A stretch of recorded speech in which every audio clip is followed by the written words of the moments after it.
Selamat datang di IMPod, IAI Muda Podcast. Semoga semua perbincangan kami dapat menginspirasi kalian semua.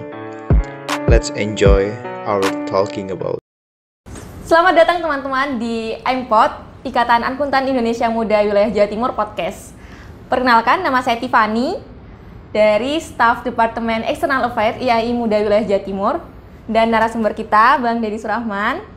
Beliau pengurus di Ikatan Akuntan Indonesia Muda Wilayah Jawa Timur Gen 1. Dan beliau juga mengajar di salah satu perguruan tinggi swasta yang ada di Surabaya. Oke. Jadi Bang Ded, temanya kali ini adalah The Miracle of Social Relation, a Booster for Organizational Progress. Dan subtemanya yang pertama ini, alasan kenapa harus berani keluar dari comfort zone. Gitu. Bang Ded, sebelumnya mohon maaf ya, tadi aku lupa nanya gimana sih kabarnya Bang Ded gitu, kan lama gak ketemu gitu. Biasa kalau pertama kali podcast itu masih deg itu biasa. Jadi pertama kali podcast, pertama kali juga jadi penyiar itu masih deg itu biasa. Yeah. Jadi saya mengalami itu. Alhamdulillah hari ini sehat, kondisinya juga kondisi dalam keadaan baik. Keluarga juga dalam kondisi baik, teman-teman juga dalam kondisi baik, ya terjaga, alhamdulillah. Alhamdulillah. Terus di masa pandemi kayak gini nih, apa sih kesibukannya Bang Deddy? Kalau kesibukan, lebih banyak menyibukkan diri dan belajar. Nah, gitu. Yang pertama adalah sibuk untuk membuat video. Nah, salah satunya ini bukan Bang? Bukan. Oh, bukan. Videonya ini untuk kepentingan mahasiswa. Oke. Jadi kan begini, kalau di masa pandemi ini banyak kami mengevaluasi, khususnya kan memang Bang Deddy ini kan di akademisi ya, mengevaluasi di mana teman-teman ini banyak yang berkeluh kesah tentang paketan, ya, banyak berkeluh kesah tentang paketan, sehingga kita memodifikasi proses belajar supaya tidak banyak keluh kesah lagi, yaitu kita membuat yang namanya video. Jadi kita ini presentasi nih. Ada PPT, kita presentasi dan kita rekam. Nah, hasil rekaman itu kita berikan ke mahasiswa. Kayak dubbing gitu berarti? Nah, kayak dubbing. Kayak dubbing kita berikan ke mahasiswa supaya apa? Ini tetap ada belajar, tapi dia mendengarkan presentasi kita di PPT dan nanti kita teruskan di WhatsApp. Nah, tetap ada pertemuan tatap muka lewat daring tetap, tapi tidak setiap kali pertemuan, mungkin yang membutuhkan penjelasan secara langsung. Jadi pertemuannya adalah mungkin setelah pertemuan ketiga ada pertemuan daring satu kali. Kalau nggak begitu adalah cara saya adalah saya ngajak nongkrong anak-anak. Jadi 5 orang atau 10 orang yang mau kita nongkrong. Tapi tetap dengan protokol kesehatan. Protokol kesehatan tetap, kita ngobrol masalah kuliah. Itu sih. Oke, berarti buat nyaman deh. Ya kesibukannya ngajar itu tetap. Ngajar. Oke, tadi kan Bang Deddy ini kan Gen 1 di IAI Muda Wilayah Jawa Timur ya? Benar. Nah, selama mengurus IAI Muda Wilayah Jawa Timur itu, Bang Deddy pernah nggak sih kayak keluar dari comfort zone gitu, keluar dari zona nyaman gitu? Keluar dari zona nyaman? Saya masuk IAI udah nggak nyaman. Oh gitu? Kenapa ini Bang? Wah. Masuk IAI ini udah nggak nyaman. Karena memang dulunya mau saya ngomong sekarang dulu ya. Oke, dulu. Kenapa saya bilang nggak nyaman? Wong saya ini nggak pinter di akademik dulunya.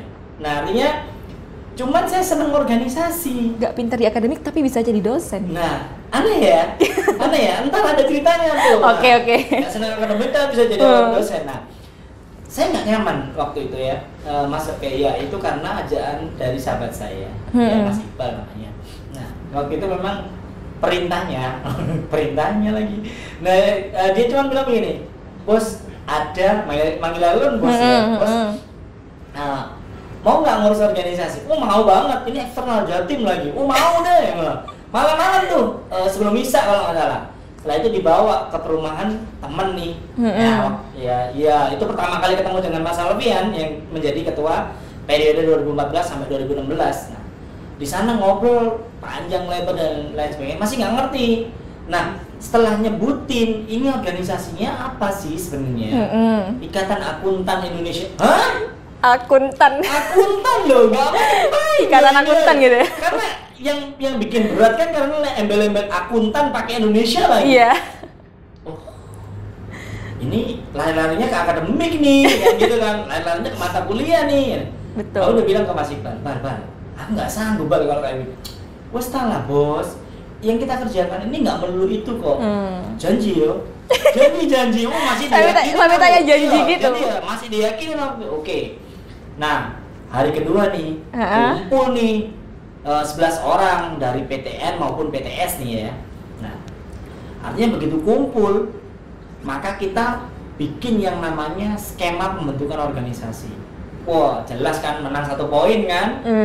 Begitu isinya, apa aja yang dilakuin, waduh langsung kayak apa namanya? Apa sih tanaman yang dipukul begini langsung apa namanya? Putri Malu itu lah. Putri Malu, udah langsung jadi Putri Malu. Oh my god, ini isinya adalah akademik banget. Yang dibahas adalah apa? PSAK, coba bayangin. Ya itu, ya udah akademik banget ya PSAK. Loh, PSAK. Oke. Ini covernya aja baru lihat waktu itu kan. Apalagi isinya seperti apa? Wih. Ngobrol lah ya, ngobrol panjang lebar. Kalau nggak salah di bulan Mei, kalau nggak salah ya Mei, alhamdulillah Prof. Cip memberikan izin kepada kami untuk dijadikan kepengurusan yang satu-satunya ada di Indonesia, yaitu IAI Muda di bawah naungan IAI Jatim. Ya, waktu itu di approve sama Prof. Cip dan diberikan izin untuk menjadi pengurus.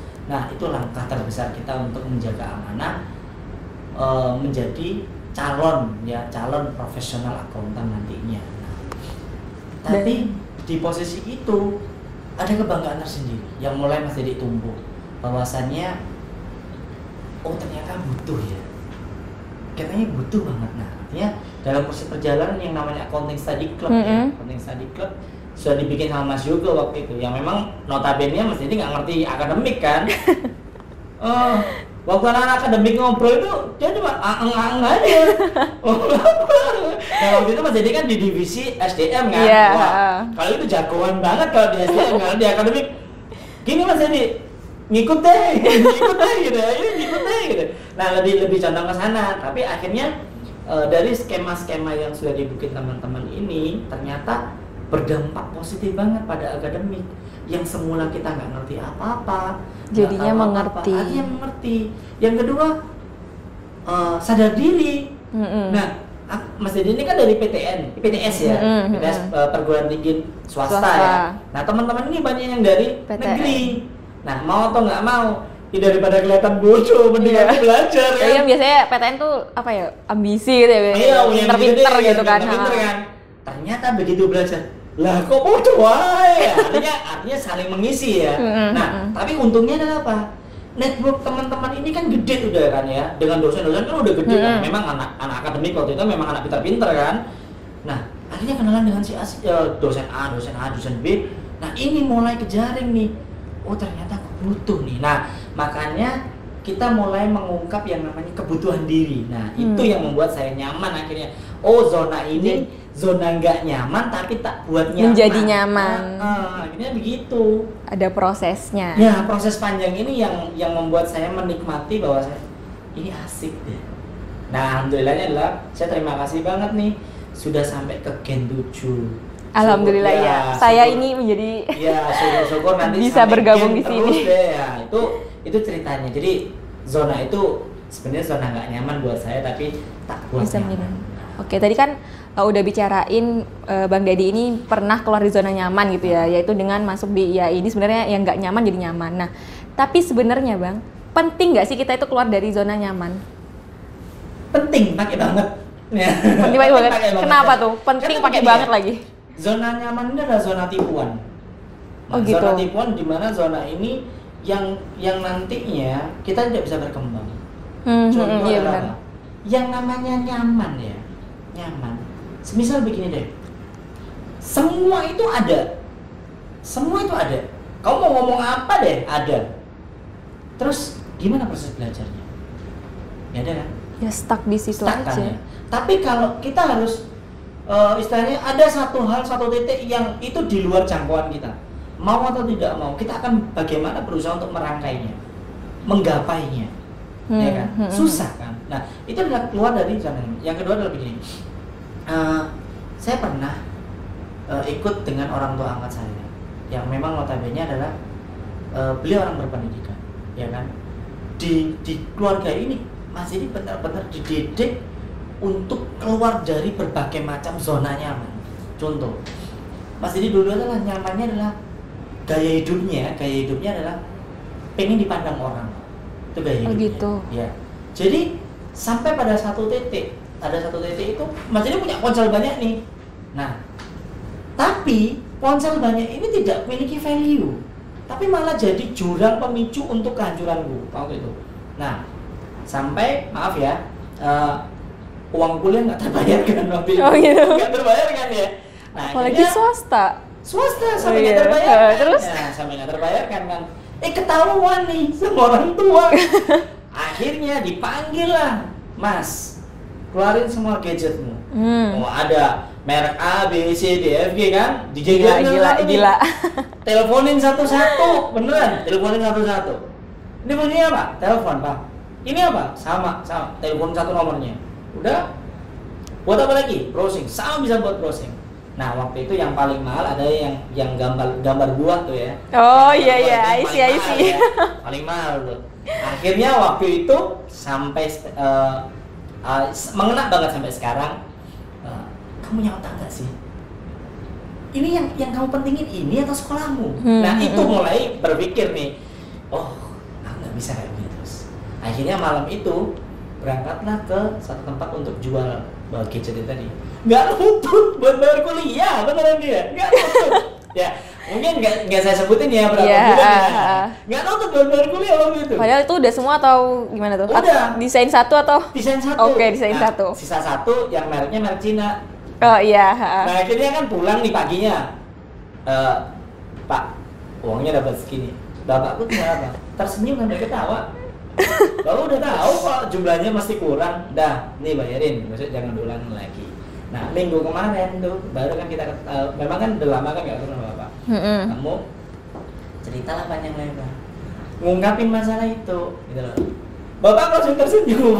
Terus dia bilang apa? Lo kamu masih inget? Pak bodoh banget ya kalau itu gak inget sama dia. Kalau itu mengena banget. Nah artinya kisah itu adalah kisah di mana saya harus keluar dari zona nyaman. Ya walaupun memang orang tua angkat Bang Dede adalah orang tua angkat yang berada, tapi kami tidak dididik seperti itu. Artinya kami dididik untuk lebih meninjau tentang value, tentang nilai. Jadi keluar dari zona nyaman adalah masalah nilai, gitu loh. Nah maka kalau kita mau menjadi orang yang bernilai, maka sesegera mungkin kita keluar dari zona nyaman, gitu loh. Ya walaupun prosesnya nggak enak, pahit, iya. Kalau kita mau jadi orang yang bernilai, kita harus keluar dari zona nyaman. Benar.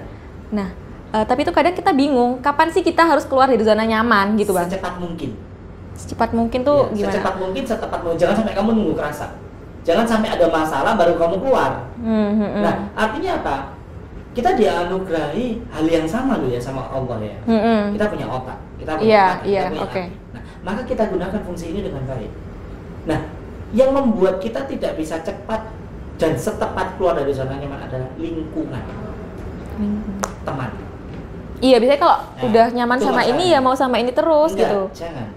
Tapi maka dari itu kita harus bisa menilai kepada diri kita sendiri. Apakah itu memberikan manfaat? Nah kembali lagi, apakah itu ada value-nya untuk kita? Kalau nggak ada, sesegera mungkin ambil tindakan. Oh nggak bisa nih, kayak begini. Tapi dengan cara yang baik, dengan cara yang bijak, betul. Nah, jadi kalau bilang dulu ya, masa kuliah ini kalau anak sekarang bilang, oh memang anak nggak ada akhlak ya kan? Sekarang trennya kan nggak ada akhlak, lebih nggak ada akhlak lagi karena itu tadi. Lebih mikirin gaya hidup, gengsi dan lain sebagainya. Itu zona nyaman banget Mbak. Ya sesegera mungkin kita harus keluar mengambil sikap. Kalau kita mau dipandang orang maka ambillah sikap. Itu sih sebenarnya. Dan jangan takut buat keluar dari zona nyaman. Benar. Karena kita pasti akan menemukan kenyamanan setelah itu gitu. Benar. Ada prosesnya, oke. Ada prosesnya. Bang, kita tuh sebenarnya juga buka Q&A gitu di Instagram. Ada Q&A. Nah, ini ada yang pertanyaan nih. Boleh sebelum ya? Q&A, boleh minum dulu ya? Iya, silakan. Ini ya. Silakan. Iya, pertama kali podcast ini jadi otak ya, terus Oke, bisa lanjut nih? Boleh. Iya, ini. Pertanyaannya dari Fajar Kristan. Wah, ini orang dalam ini kayaknya. Oh, dalam dia. Turunan gen ya, Turunan gitu. gen ya. Wah. Ngeliat modelnya ini turunan gen, namanya turunan gen ini. Terus. Oke, gini pertanyaannya. Mana yang lebih penting antara kemampuan diri sendiri atau kemampuan bersosialisasi? Oke. Sebenarnya kalau saya boleh menjawab, memang boleh menjawab ya. Jadi kemampuan diri sendiri dengan kemampuan bersosialisasi. Artinya apa? Ini dua hal yang tidak bisa dipisahkan dan tidak bisa dipilih. Nggak bisa dipilih. Ya, ini dua hal yang tidak bisa dipisahkan. Kenapa? Kalau kita mau memilih, nah ini prioritasnya mana? Karena kita masuk makhluk sosial loh ya. Iya, kita makhluk sosial. Nah, contohnya begini, kita mau keluar dari zona, ini kan kita berbicara zona nyaman. Kompetensi kita itu perlu di-upgrade. Terus di-upgrade terus, itu kompetensi, ya kan? Komunikasi apa tadi? Sosialisasi ya. Atau kemampuan bersosialisasi. Nah, kemampuan bersosialisasi. Setelah kompetensi kita upgrade, maka lingkungan sosial kita kan juga ngupgrade toh, otomatis kan? Oke, gitu. Gak mungkin gak ngupgrade. Nah, dari ini tadi, mau atau tidak mau, ini adalah magnet yang akan menarik ke kehidupan sosial. Nah, inilah poinnya, nanti kita akan menentukan bahwa kita introvert atau extrovert. Gitu loh. Nah, apakah kita bisa keluar dari zona nyaman bahwa kita ini seorang introvert atau extrovert di magnet sosial ini tadi? Makanya saya bilang, ini nggak bisa dipisahin.